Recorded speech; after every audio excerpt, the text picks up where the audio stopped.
আল্লাহ সুবহানাহু ওয়া তাআলা, আপনি এখানে এসেছেন, ওযু করেছেন, দাঁড়িয়েছেন, বসেছেন, সালাতুল জুমা পর্যন্ত আপনি আদায় করতে পারবেন না, এই অবস্থায় আপনাকে হাসপাতালে নিয়ে যেতে হবে। এটা অসম্ভব, এটা অসম্ভব। সালাতুল জুমা আদায় করার সব প্রস্তুতি আছে, হাসপাতালে নিতে হবে না, এখানেই আছেন, দাঁড়িয়েছেন। আল্লাহ তাআলা আপনাকে দুনিয়া থেকে তুলে নিয়েছেন। সম্ভব না অসম্ভব? সম্ভব। আমি এরকম খুতবা দিতে দিতে সালাতুল জুমা আদায়ের পরেই আমরা সালাতুল জানাজা আদায় করেছি এই প্রথম সারির মুসল্লিদের থেকে। আমার জীবনে, আমার চোখের সামনে। জুমা পর্যন্ত যেতে পারেন নাই, খুতবা শেষ হয় নাই, এই বসে হঠাৎ বুকে হাত দিয়েছেন, পড়ে গিয়েছেন, আমরা সবাই মিলে ধরেছি, হসপিটাল পর্যন্ত নিতেও হয় নাই। ওখানে একজন ডাক্তার ছিল, উনি হাত ধরে বললেন যে নিতে পারেন, লাভ হবে না। আমাদের জীবনে এরকম হতে পারে না? পারে না। তাহলে যে আল্লাহ তাআলা আপনাকে এই পর্যন্ত নিয়ে আসছেন এবং ওই আল্লাহ তাআলার কাছে তৌফিক কামনা করতে হবে, আল্লাহ মেহেরবানি করে আপনি আমাদেরকে আপনার সমস্ত ইবাদতের জন্য আপনি কবুল মঞ্জুর করেন। জুমার দিন প্রিয়নবী মুহাম্মদ রাসূলুল্লাহ সাল্লাল্লাহু আলাইহি ওয়াসাল্লামের প্রতি দুরূদ পেশ করাকে আল্লাহ রাসূল সাল্লাল্লাহু আলাইহি সাল্লাম এত গুরুত্বপূর্ণ বলেছেন, তোমরা দুরূদ পেশ করো। অন্য দিনের দুরুদের গুরুত্ব আছে, কিন্তু জুমার দিনের দুরুদের গুরুত্ব এরকম, যদি তোমরা দুরুদ পেশ করো তাহলে ওই দুরুদ আমার সামনে উপস্থাপন করা হয়। সুবহানাল্লাহ। আপনারা কি, আমরা কি চাই যে আমাদের দুরুদ আজকে রাসূল সাল্লাল্লাহু আলাইহি ওয়াসাল্লামের সামনে উপস্থাপন করা হোক? আপনারা বিভিন্ন দাবি দাবা দেন না, বলেন ভাই আমাদের এটা একটু প্রধান উপদেষ্টার কাছে একটু পৌঁছেন। পৌঁছবে না তার ঠিক নাই, আমার পর্যন্ত, আপনার পর্যন্ত, কেউ একজন পর্যন্ত পৌঁছাইতে পারলে আপনার খুশিতে কি থাকে না, সীমা থাকে না। রাসূল সাল্লাল্লাহু আলাইহি ওয়াসাল্লাম বলেন আজকে দুরূদ পড়ো, ওটা আমার সামনে উপস্থাপন করে ফেরেশতারা। সুবহানাল্লাহ। আমরা একটু দুরূদ শরীফ পড়ি। আল্লাহুম্মা সাল্লি আলা সাইয়্যিদিনা ওয়া নাবিয়ানা ওয়া শাফিয়ানা ওয়া হাবিবানা মাওলানা মুহাম্মদ সাল্লাল্লাহু আলাইহি ওয়া আলিহি ওয়া সাহবিহি ওয়া বারাকা ওয়া সাল্লাম। আল্লাহুম্মা সাল্লি আলা, জোরে, আল্লাহুম্মা সাল্লি আলা সাইয়্যিদিনা ওয়া নাবিয়ানা ওয়া শাফিয়ানা ওয়া হাবিবানা মাওলানা মুহাম্মদ সাল্লাল্লাহু আলাইহি ওয়া আলিহি ওয়া সাহবিহি ওয়া বারাকা ওয়া সাল্লাম। আজকে সালাতে এখানে আপনারা মসজিদে এসেছেন, এখানে আসার আহ্বানকে, আজকের এই মসজিদের মেজবানকে ডেকেছেন কে? আমাদেরকে এখানকে আমাদের আহ্বান জানিয়েছেন কে? হাইয়া আলাস সালাহ, হাইয়া আলাল ফালাহ। মুয়াজ্জিন আজান দিয়েছে, বাট কার পক্ষ থেকে? আল্লাহর পক্ষ থেকে। আল্লাহ তাআলা আমাদেরকে এখানে আহ্বান জানিয়েছেন, তিনি মেজবান। তিনি বলেন যে আমার সাথে কে কে কথা বলতে চাও, আজকে আমার সাথে কথা বলতে চলে আসো। সালাত তো হচ্ছে ইমানদারের জন্য আল্লাহর সাথে কি বলা? আসসালাতু মিরাজুল মুমিনিন। ইমানদার যদি হন আর সালাত যদি যথাযথভাবে অন্তরে ধারণ করেন, তাহলে আপনি সালাত আদায় করতে আসেন নাই, আপনি সালাত আদায় করতে আসছেন এবং আল্লাহর সাথে কথা বলতে এসছেন। সুবহানাল্লাহ। কার সাথে কথা বলতে এসছেন? এ ভাই, প্রধান উপদেষ্টার সাথে কথা বলার জন্য আমি আপনাকে নিয়ে যেতে চাইলাম যে চলেন আমার সাথে, বলবেন যে আরে কি আপনার সাথে যাবো, আমি তো ফ্লাইটে চলে যাব, তাড়াতাড়ি যাইতে হবে, সামনের সিট বইতে হবে যাতে ছবিতে আমার ছবিটা, ওনার পাশে যাতে আমার ছবিটা। বলবেন না তো কেউ? বলবেন না তো এটা কেউ? বলবেন না যে আমি সবাই আগে যাই ওনার পাশে বসতে চাই? তাহলে ওই কথাই তো রাসূল সাল্লাল্লাহু আলাইহি ওয়াসাল্লাম বলেছেন, আজকের এই সালাতুল জুমায় প্রথম কাতারে গিয়ে যদি তুমি বসতে পারো এবং অনর্থক কথা থেকে নিজেকে বিরত রেখে চুপ থাকো, তাহলে প্রত্যেক কদমে, তোমার বাড়ি থেকে মসজিদ পর্যন্ত প্রত্যেক কদমে 1 বছর করে নফল নামাজ এবং তাহাজ্জুদের সমান সওয়াব আমলনামায় লেখা দাও। এখন তো তাহলে প্রতিযোগিতা লেগে যাওয়ার কথা, মারামারি লেগে যাওয়ার কথা। মারামারি বলছি ওই অর্থে না, ধাক্কাধাক্কি, ঠেলাঠেলি লেগে যাওয়ার কথা। ঠেলাঠেলি লাগে না? ভিআইপিদের সাথে দেখা করতে ঠেলাঠেলি লাগে না? লাগে না? মেম্বার সাহেবের সাথে দেখা করতে তো ঠেলাঠেলিতে পুলিশ সামনা লাগে, চৌকিদার দেওয়া লাগে। চেয়ারম্যানের সাথে প্রথম কাতারে যাওয়ার জন্য তো ঠেলাঠেলি লাগে। এমপি সাহেব হলে তো কথাই নাই, উপদেষ্টা, মন্ত্রী, চিফ অ্যাডভাইজার হলে তো কথাই নাই, জাতিসংঘের মহাসচিব হলে তো হুঁশই থাকবে না। তো এখানে তো আপনি আল্লাহর সাথে কথা বলতে আসছেন, আল্লাহর সাথে দিদার করতে আসছেন। আসসালাতু মিরাজুল মুমিনিন, আল্লাহর সাথে দর্শনের জন্য আসছেন। আপনি চিন্তা রাখবেন, আপনি আল্লাহকে দেখছেন, এটা বড় কথা না, কিন্তু আল্লাহ আপনাকে এর চেয়ে আর কি দরকার? তাহলে আপনার পাঞ্জাবিটা তো আজকে সেরা হওয়ার কথা। তাহলে যে কোনো একটা পরে আসছেন কেন? কে আসছেন আমি জানি না, মাফ করে দেন আমার, এটা খেয়াল রাখবেন।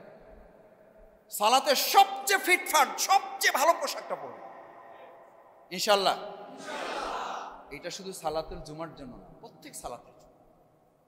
আমাদের অনেক কর্মজীবী ভাইয়েরা থাকেন, আলহামদুলিল্লাহ সামর্থ্যের মধ্যে যেটুকু কুলায়, আপনার সেরাটা যদি আপনার তৌফিকের সর্বোচ্চটা হয়, ওই সেরাটা আল্লাহর কাছে সবচেয়ে বেশি প্রিয়। সুবহানাল্লাহ। ওই গেঞ্জি পরাটা আল্লাহর কাছে সবচেয়ে বেশি প্রিয়। ওই গামছা জড়ানো নামাজটা কাবলিওয়ালা, পাগড়িওয়ালা, দাড়িওয়ালা, টুপিওয়ালার চেয়ে আল্লাহর কাছে ওটা অনেক সময় বেশি প্রিয় হয়ে যায়। সুবহানাল্লাহ। ওটা যেন আপনার সবচেয়ে সেরা তৌফিকটা হয়, আপনি যেন ফাঁকি না দেন, আমি যেন ফাঁকি না দেই। আমি আজকে সবচেয়ে ভালো পাঞ্জাবিটা পরেছি আপনাদের দেখানোর জন্য, আল্লাহ মাফ করুন। এটা আমার কথা বলছি না, আপনাদের সবার জন্য। কারণ আপনি কোথায় এসছেন? আল্লাহর সাথে সাক্ষাতের জন্য এসছেন, আল্লাহর সাথে কথা বলার জন্য এসছেন, আল্লাহর কাছে নিজেকে সারেন্ডার করার জন্য এসছেন। প্রতি কদমে বাড়ি থেকে রওনা দিয়ে এখানে আসতে, প্রতি কদমে 1 বছর নফল রোজা রাখা এবং পুরো বছর সালাতুত তাহাজ্জুদ পড়ার সওয়াব আল্লাহ আমলনামায় লিখে দেন। এজন্য সাহাবায়ে ইজমাম কিরামগণ এই সময় গাড়িতে বা অন্য কিছুতে বাহনে না এসে হেঁটে আসতেন। এমনও সাহাবী আজমাইন ছিলেন, তারা মসজিদের সাথে ঘর, এই অবস্থার কারণে রাসূল সাল্লাল্লাহু আলাইহি ওয়াসাল্লামের কাছে গিয়ে বলছেন, হে রাসূলুল্লাহ, আমার ঘরটা আমি এখান থেকে দূরে নিয়ে যেতে চাই, কারণ আমি এই সওয়াব থেকে বঞ্চিত হতে। সুবহানাল্লাহ। আমার ভাইয়েরা, সালাত হচ্ছে রাসূল করিম সাল্লাল্লাহু আলাইহি ওয়াসাল্লাম as-সালাত ক্বালা রাসূলুল্লাহ সাল্লাল্লাহু আলাইহি ওয়াসাল্লাম as-সালাত আ'য়ুনুয যিকর, আ'য়ুনুয যিকর। সালাত হচ্ছে অন্তরকে প্রশান্তি দানকারী। কি কারী? আমাদের সমাজে এখন সবচেয়ে বেশি সমস্যা হচ্ছে অস্থিরতা। কি অস্থিরতা? অস্থির। দেখবেন সাইকেলের সাথে রিকশার ধাক্কা লেগেছে, মারামারি শুরু হয়ে গেছে, না যায় নাই? কিসের কারণে? অস্থিরতার কারণে। কে কার আগে যাবে, কে কার আগে ছুটবে, কে কার আগে গিয়ে পৌঁছে যাবে, অস্থির। এই অস্থিরতা আসে ইবলিসের থেকে, আর স্থিরতা আসে আরশে আজিম থেকে। বলেন, অস্থিরতা আসে কোথা থেকে? ইবলিসের থেকে। আমি যখন শফিকুল ইসলাম মাসুদ যখন অস্থির হয়ে যাবে, বুঝতে হবে সে ইবলিসের সাথে আছে। কার সাথে? তাহলে আমরা সবাই ইবলিসের সাথে থাকার সিদ্ধান্ত নিলাম আজকে থেকে। তাহলে আমরা আজকে থেকে কি থাকবো? একজন গালি দেবে, আপনি স্থির থাকবেন। কার সাথে আছেন? কার সাথে আছেন? স্থির আছেন মানে কার সাথে আছেন? শুধু আল্লাহর সাথে না। আল্লাহ বলেন আরশে আজিমের সাথে আছো তুমি। সুবহানাল্লাহ, সুবহানাল্লাহ। আর আপনারে লোকেরা বলবে, ও দুর্বল মানুষ, জবাব দিতে পারে না, শক্তি নাই, প্রভাব নাই, ও হুজুর, ও শফিকুল ইসলাম মাসুদ পাওয়ার নাই, ওই জন্য কিছু বলতে পারে না। আরে মাসুদ ভাই কিছু তো বললেন না, আপনার লোকেরা মারলো, কিছু তো বললেন না। আরে ভাই আমি কিছু বলি নাই, আমি তো আল্লাহর আরশ আজিমের সাথে আছি বলে তোমার আমি বলি নাই। তোমার জবাব আমার আল্লাহ দেওয়ার জন্যই যথেষ্ট। রাসূল করিম সাল্লাল্লাহু আলাইহি ওয়াসাল্লামকে এক মুশরিক কাফির এসে গালি দিচ্ছেন না? রাসূল সাল্লাল্লাহু আলাইহি ওয়াসাল্লামের গালি দিবে আর আপনারে দিবে না কেউ? আমাদেরকে অনেকে বলে, কয় মাসুদ ভাই বুঝলাম না, আপনারও গালি দেয়। আমি বললাম, কেন? আপনি কে? শফিকুল ইসলাম মাসুদ কে? উনি কোথাকার লোক? উনি কোন আল্লাহর ওলি? কয় আমাদের অমুককে গালি দিয়েছে, আপনাকেও গালি দিয়েছে। মাসুদ ভাই আমাকে লিঙ্ক পাঠায়, ফেসবুকের পাঠায়, পোস্ট পাঠায়। আমি বললাম আলহামদুলিল্লাহ। আলহামদুলিল্লাহ বললেন? আমি বললাম হ্যাঁ। বোঝা যাচ্ছে যে রাসূল সাল্লাল্লাহু আলাইহি ওয়াসাল্লামকে যে কারণে গালি দেওয়া হয়েছে, ওই একই কারণে টুকটাক কিছু কাজ আমরা হয়তো পাকে করতে পারছি। আলহামদুলিল্লাহ। গালি চাইয়ে নেবেন না, কিন্তু আল্লাহর দ্বীনের জন্য গালি দিলে টুপির মতো, দাড়ির মতো, লম্বা জামার মতো, ফরজ নামাজের আগে পরে সুন্নাহর মতো ওই গালি খাওয়াটাও আল্লাহর দ্বীনের একটা সুন্নাহ।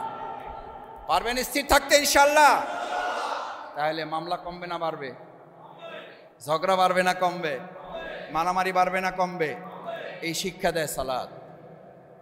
সালাতে আইসাও দেখবেন পেরেশান, কয় হুজুর কি হইলো? কি কথা ছিল? আমাদের কোনো কাম কাজ নাই, আমাদের তো টুকটাক কাম কাজ আছে, ব্যস্ততা তো আমাদের আছে নাকি?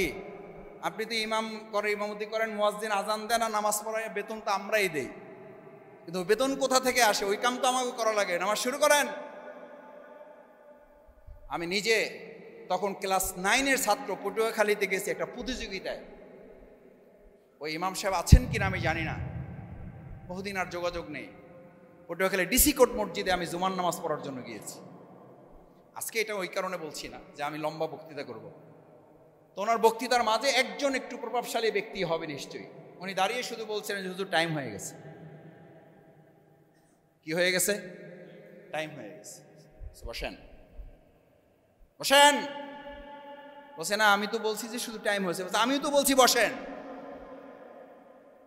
যে মসজিদের মুসল্লি ইমামকে নির্দেশ দেয় আর ওই নির্দেশের আলোকে ইমাম চলে, ওই ইমামের পিছনে নামাজ হয় না।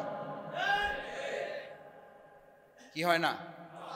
নামাজ হয় না। এখন আপনারা কি চান যে আমার পিছনে আপনাদের নামাজ না হোক? এখন সব মুসল্লি দাঁড়ায় গেছে, বলছে যে এই কে দাঁড়াইছিল, এই আরে বাই করে দাও। ইমাম সাহেব বলছে না, বাই করার দরকার নেই। কিন্তু ডিক্টেট করার মতো কোন মুসল্লি কোন ইমামের পিছনে থাকলে ওই ইমামের পিছনে সালাতের হক যথাযথ আদায় হবে না। এটা কি থেকে আসে? অস্থিরতা থেকে। কি থেকে? অস্থির। মসজিদে তো আসলে আপনার অন্তর প্রশান্তিতে লেগে যাবে, কখন ঢুকবেন আর ঘড়ির দিকে তাকানোর কি থাকবে না। মেরাজ ঘড়ির দিকে তাকানোর সময় ছিল? সময় কি করে দেওয়া হয়েছে? কি করে দেওয়া হয়েছে? আটকায় দেওয়া হয়েছে। Times up, stop. ঘড়ির কাঁটা চলবে না। মিনিট স্টপ, সেকেন্ড স্টপ, ঘন্টা স্টপ, নো। এখন সালাত, এখন মেরাজ, এখন আল্লাহর সাথে রাসূলের দিদার চলছে, কোনো সময় চলবে না। সব যেখানে আছো বন্ধ হয়ে যাও। মসজিদে ঢোকার পরে আপনিও বলবেন সব বন্ধ হয়ে যাও, এখন আল্লাহর সাথে আমার দিদার চলছে, দুনিয়ার কোনো কিছুর সাথে আমার সম্পর্ক নেই। সুবহানাল্লাহ। এই সালাত আদায় করতে পারছেন? আমি আসতেছি দৌড়ে, যাইতেছি দৌড়ে, কখন বের হবে? মেহমান বাসায় বসে আছে, খাবার ঠান্ডা হয়ে যেতেছে। হুজুর আপনাদের এই এক সমস্যা, আমাদের পাইলে বক্তৃতা থামাইতে চান না। সালাত অন্তর প্রশান্তিকে, আসসালাতু আইনুজ যিকির। আমাদের সমাজে একটা কথা আছে, অসুস্থ রোগী মানে কোনো ডাক্তার, কোনো অ্যাপেন্ডিক্স মানে ওই যে কম্পাউন্ডার যারা থাকে, কিছু না বুঝলেও ওই যে একটা ওষুধ দেয়, ওটার নাম হলো কি? অ্যান্টিবায়োটিক। কি বলে? অ্যান্টিবায়োটিক। এটা হলো সব রোগের জন্য ওটা কাজে লাগে। কাজে আপাতত শুরু করেন, দেখা যাক কি হয়, এরপরে টেস্ট করেন। আপাতত কি চালান? অ্যান্টিবায়োটিক শুরু করেন, তারপর দেখা যাক কি হয়। আসসালাতু আইনুজ যিকির। শরীরের জন্য যেমন অ্যান্টিবায়োটিক, আর গোটা অন্তরটাকে প্রশান্ত রাখার জন্য সালাত হচ্ছে অ্যান্টিবায়োটিক। আজকে একটা অ্যান্টিবায়োটিক ফ্রি দিয়ে গেলাম, চিকিৎসাপত্র টাকা লাগবে না, কারণ এই অ্যান্টিবায়োটিকের চিকিৎসাপত্র আমি দেই নাই, প্রিয় নবী মুহাম্মদুর সাল্লাল্লাহু আলাইহি সাল্লাম আসতে বলেন সাল্লাল্লাহু। এই চিকিৎসাপত্র কার?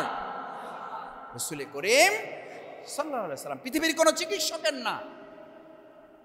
অ্যান্টিবায়োটিক শরীরকে ঠিক রাখে, সালাত অন্তরকে ঠিক রাখে।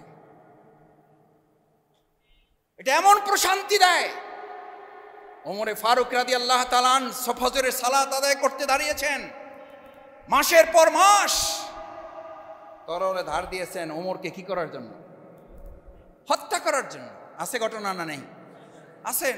খুব জায়গা করে ইতিহাস খুঁজেছেন, সুযোগ খুঁজেছেন, ফন্দি খুঁজেছেন, কিভাবে ওমরকে হত্যা করা যায়। ওমরের মতো লোককে হত্যা করার পরিকল্পনা, ষড়যন্ত্র থাকলে শফিকুল ইসলাম মাসুদের শত্রু ষড়যন্ত্র করে থাকবে না? থাকবে না?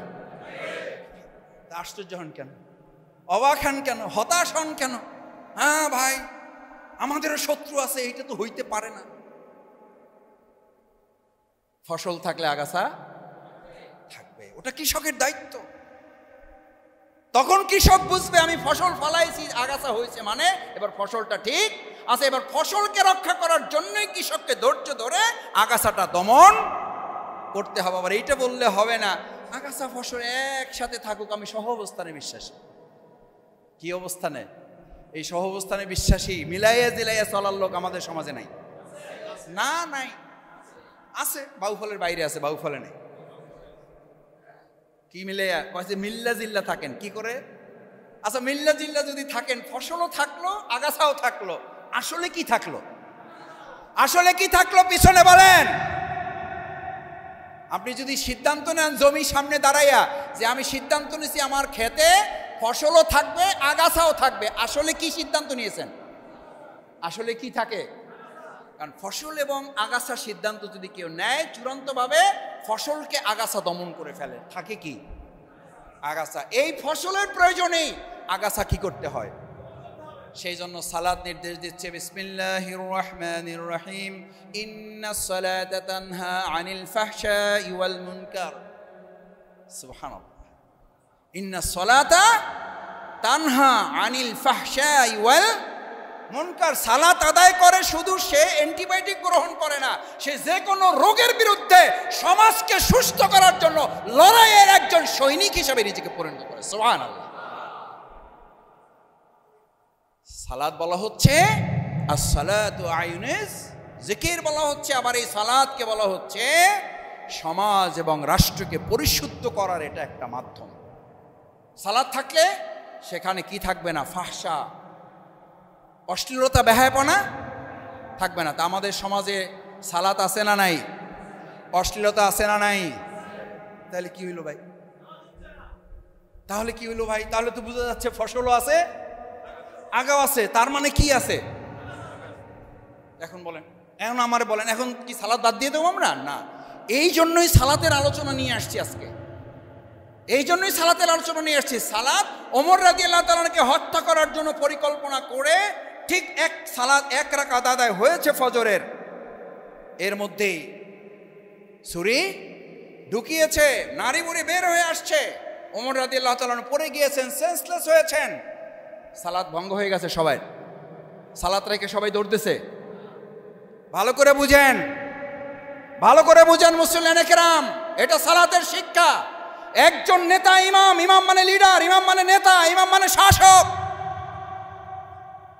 উনি আহত হয়েছে, উনি পড়ে গেছেন, আমাদের সালাত থেকে এখনো কি হয় নাই? ছুটি হয় নাই, সালাত চলবে। ওনাকে সরিয়ে দিয়ে পরবর্তী ইমাম দাঁড়িয়ে গেছেন, না দাঁড়িয়ে যান নাই? এই জন্য ইসলামে ব্যক্তি গুরুত্বপূর্ণ না, ইসলামে আদর্শটা গুরুত্বপূর্ণ। আমাদেরকে বলা হয় অমুককে শেষ করে দেওয়া হবে, ব্যক্তিকে শেষ করে দেওয়া হবে, ইসলামের আদর্শকে কেউ শেষ করতে পারবে না। ওমরকে সরাইকে নামাজ শেষ করা গেছে, ওমর সেন্সলেস হয়ে পড়ে গেছে, পিছন থেকে একজন এসে নামাজে দাঁড়িয়ে গেছে, নামাজ শেষ হয়েছে, ওমর রাদিয়াল্লাহু তাআলাকে বাড়িতে নেওয়া হয়েছে, গামছা বেঁধে তার পেটের নাড়ি বুড়িটা কোনো রকম আটকায় রাখা হয়েছে। ডাক্তারের পরামর্শ অনুযায়ী দুধ দেওয়া হয়েছে মুখের ভিতর, দুধ পেট থেকে বের হয়ে চলে যাচ্ছে। কি পরিমাণে আহত হলে সেই আহত লোকটা যখন কিছুটা চিকিৎসার শেষ করে তার সেন্স ফিরেছে, সেন্স ফেরার পর প্রথম জিজ্ঞেস করেন, আমার আঘাত করছে কে? ওই লোক ধরতে পারছো কিনা? এটা জিজ্ঞেস করছে। তোমরা কি করলা? কি দায়িত্ব ছিল তোমাদের? আমার মতো ওমরকে চাকু মেরে চলে গেল আর তোমরা এখানে ঘোড়ার ঘাস কাটছো? এটা জিজ্ঞেস করছে না? তাহলে জিজ্ঞেস করছে যে ওরে পুলিশ গ্রেফতার করছে কিনা। স্থির স্থির সালাত, সালাত আপনাকে স্থিরতা শেখায়, ধৈর্য শেখায়, সহনশীলতা শেখায়। ওমর রাদিয়াল্লাহু তাআলা সন্তান মুসল্লিদেরকে সামনে রেখে জিজ্ঞেস করলেন, আমি তো এক রাকাত আদায় করেছি, আর এক রাকাত তোমরা শেষ করতে পারছো কিনা? আর এক রাকাত সালাত, ফজরের সালাত শেষ হয়েছে কিনা?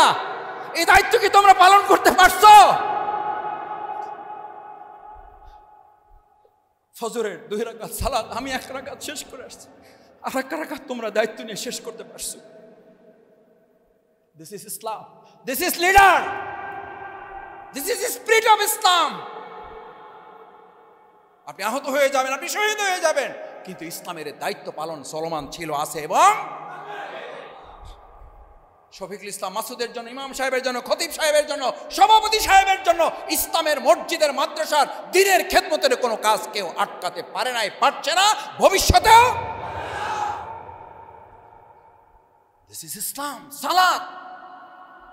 আলী রাদিয়াল্লাহু তাআলা আহত হয়েছেন যুদ্ধের ময়দানে, পায়ের মধ্যে তীর ঢুকে বসে আছে, তীর স্থির। সালাত কতটা স্থির আপনাকে শিখায়, কতটা স্থিরতা শিখায়।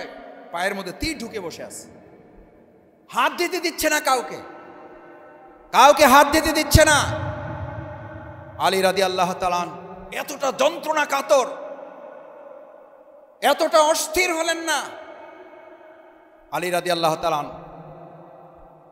যখন আলী রাদিয়াল্লাহু তাআলা যখন এই অবস্থার মধ্যে চিকিৎসকরা হাত দিতে দিচ্ছে না, চিকিৎসকরা হাত দিতে পারছেন না, ওনার সাথে একজন এসে বললেন, আলী রাদিয়াল্লাহু তাআলা আনহু, এই তীর খোলার একটাই মাত্র পথ আছে, একটাই মাত্র রাস্তা আছে, একটাই মাত্র ওয়ে আছে। সেটা কি? তাকে নামাজে দাঁড় করে দাও, এরপরে তীর খোলো না কেন, তার পা ওখান থেকে খুলে নাও, কিছুই সেটের। আমার ভাইয়েরা, এখানে কে মুসল্লি শফিকুল ইসলাম মাসুদ সহ কে এখানে আছি যে আমার পায়ের তীর খোলার জন্য নামাজে দাঁড় করিয়ে তীর খুলে নেওয়া হবে, আমি টেরই পাবো না? আলী রাদিয়াল্লাহু তাআলা আনহুকে ঠিক কথা অনুযায়ী দাঁড় করে দেওয়া হলো, তীর খুলে নেওয়া হলো। নামাজ শেষে জিজ্ঞেস করছে, আমার সালাত আদায় হয়েছে তো? আমি শেষ করতে পেরেছি? বলছে হ্যাঁ পেরেছেন। বলছে আপনার একটা তীর ছিল? বলছে আমি তো কিছু টের পাইনি, আমি একটা পিঁপড়ার কামড়ের মতো শুধু অনুভব করেছি। সুবহানাল্লাহ। দিস ইজ সালাত, স্থিরতা। এই সালাত আপনাকে স্থিরতা শেখায়। সালাতের মধ্যে তাড়াহুড়া করবেন না। এটা শুধু সালাতুল জুমায় না, কোনো সালাতে তাড়াহুড়া করা মানে ওই সালাতের প্রতি ইনসাফ করা না, জুলুম করা। সালাতের মানেই হচ্ছে আপনি অস্থির ছিলেন, এখন কি হওয়ার জন্য আসছেন? কি হওয়ার জন্য আসছেন? সিজদায় যাবেন, সিজদায় গিয়ে 3 বার পড়ছেন না, 11 বার পড়ছেন না, 9 বার পড়ছেন না, 13 বার পড়ছেন না, 15 বার পড়ছেন, এই হিসাবই তো আপনার থাকবে না। আর আমরা তো 3 বারের আগে 2 বারও, 3 বারের জায়গায় 5 বার পড়লেন। আমার শেষ ইমামে জিজ্ঞেস করতেছে যে হুজুর ঘটনা কি? এসি মসজিদ পাইয়ে আজকে কি একবার সব ভুলে গেছেন? আমাদের তো টুকটাক কাজবাজ থাকে, পকেটের টিকিট ছিল, আমার তো টিকিট ধরতে হবে, বাস ধরতে হবে, লঞ্চ ধরতে হবে, যাতে হিসাব করা উচিত আপনাদের। এই কথা বলার মতো মুসল্লি নাই। অথচ সিজদায় যখন চলে যান, সিজদা হচ্ছে আল্লাহর সাথে আর বান্দার কোনো মাঝখানে কি থাকে না, পর্দা থাকে না। সিজদায় গিয়ে আপনি সব বলবেন আল্লাহকে। আল্লাহ আমার কথা শোনার কেউ নাই, আল্লাহ আমার মেম্বার নাই, আল্লাহ আমার চেয়ারম্যান নাই, আল্লাহ আমার এমপি নাই, আল্লাহ আমার মন্ত্রী নাই, আল্লাহ আমার কোনো প্রভাবশালী লোক নাই, আমার কোনো রাজনৈতিক কর্মী নাই, কোনো নেতা নাই, কিছু নাই। আল্লাহ আমার কেউ নাই বলে আমার সব কথা আমি কারকে বলতে আসছি? সিজদা, সিজদা। ওমর রাদিয়াল্লাহু তাআলা যখন সিজদায় চলে যেতেন, আবু বকর রাদিয়াল্লাহু তাআলা যখন সিজদায় চলে যেতেন, পিছনের লোকেরা মনে করতো এই লোকটা বোধহয় আর জীবিত নাই। কি নাই? হুশ নাই, হুশ নাই। রাসূল সাল্লাল্লাহু আলাইহি ওয়াসাল্লাম সিজদায় যেতেন, এত লম্বা সিজদা করতেন, মুসল্লিরা মনে করতো মুহাম্মদ রাসূলুল্লাহ সাল্লাল্লাহু আলাইহি ওয়াসাল্লামের বোধহয় কোনো অসুবিধা হয়েছে। সাহাবায়ে কিরামগণ বর্ণনা করেন যে আমরা পিছন থেকে কেউ কেউ মাথা উঁচু করে কেবল দেখতে যাব, এই সময় রাসূল সাল্লাল্লাহু আলাইহি ওয়াসাল্লাম মাথা উঠাই ফেলতেন। আমরা এরকম সিজদা দেই তো নাকি?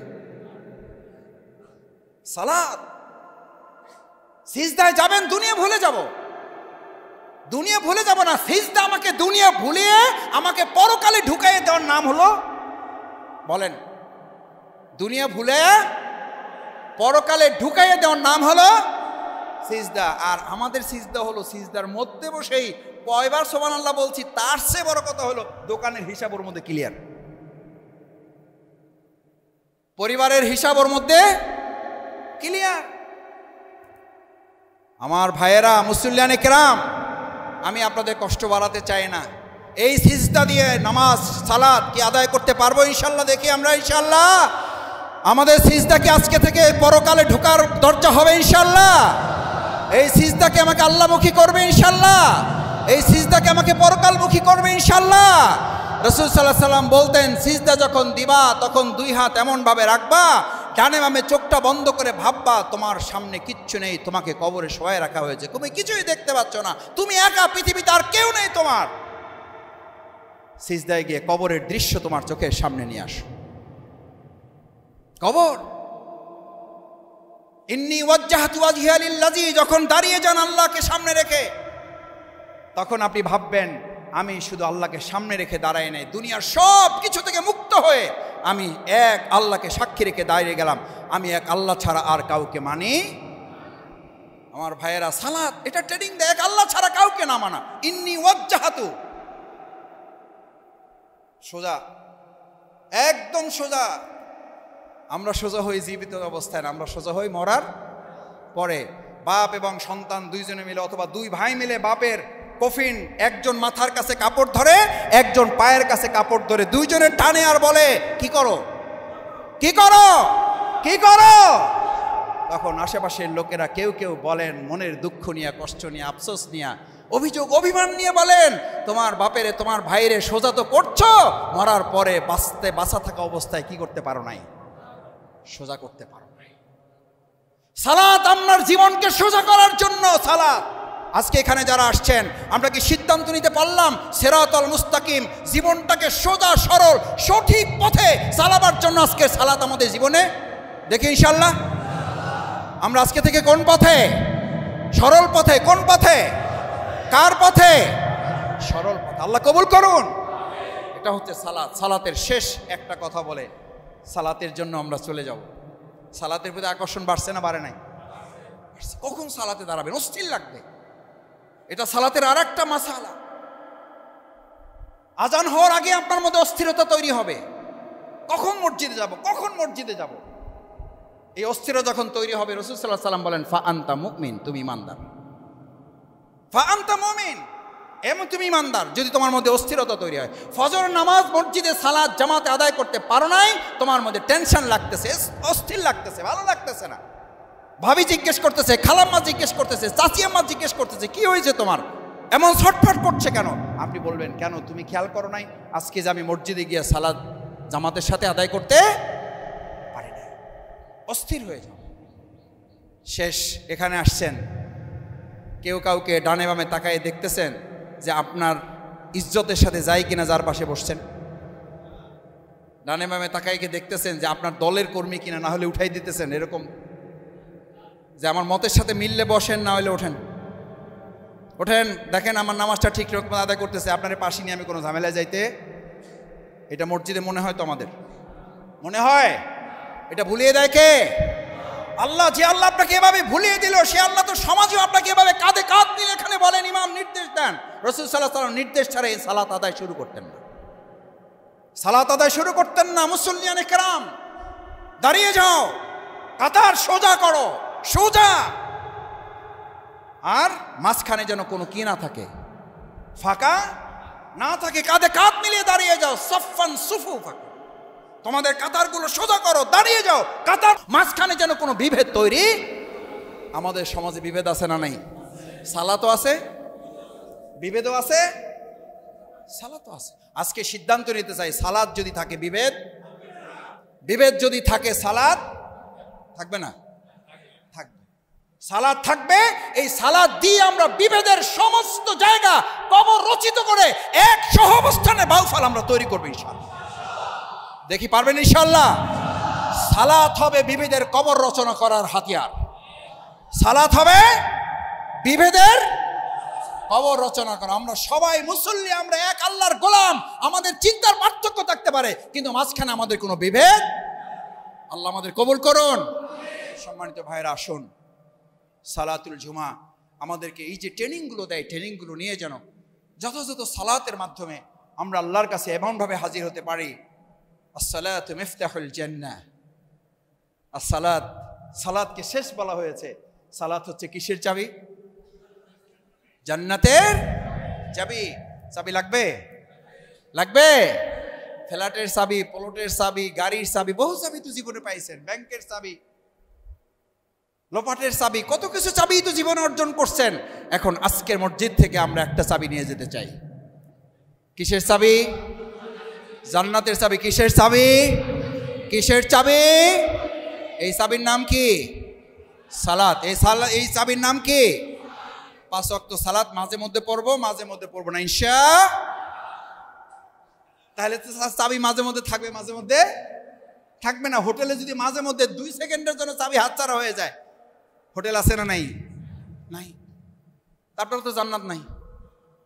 এই জন্য রাসূল সাল্লাল্লাহু আলাইহি ওয়াসাল্লাম বলেছেন, যখন কেউ 1 রাকাত সালাত, 1 ওয়াক্ত না, ভালো করে বুঝেন, একদম পিছন পর্যন্ত ভালো করে শোনেন। সালাতুল জুমায় মসজিদের ইমাম দাঁড়িয়ে পিছনে তাকায় খুব আনন্দিত থাকে, আবার ওই একই মসজিদের ইমাম ফজরের নামাজের আজান দিয়ে মুখটা গোমরা করে বসে থাকে।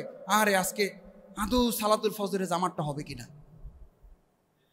আচ্ছা বলেন, এই মুসল্লিরা কই যায়? আজকে না হয় কিছু ভাইদের আমন্ত্রিত আসছেন, বাকি তো সব এলাকারই নাকি? নাকি মেহমান সবাই? নাকি মেহমান সবাই? সব মেহমান?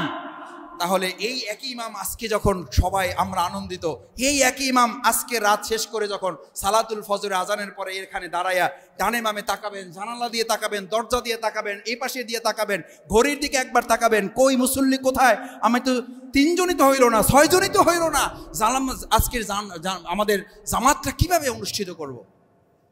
আমার ভাইয়েরা, 5 ওয়াক্ত সালাত জামাতের সাথে আদায় করার ট্রেনিংটা আজকের সালাতুল জুমা আপনাকে শিখিয়ে দেয়।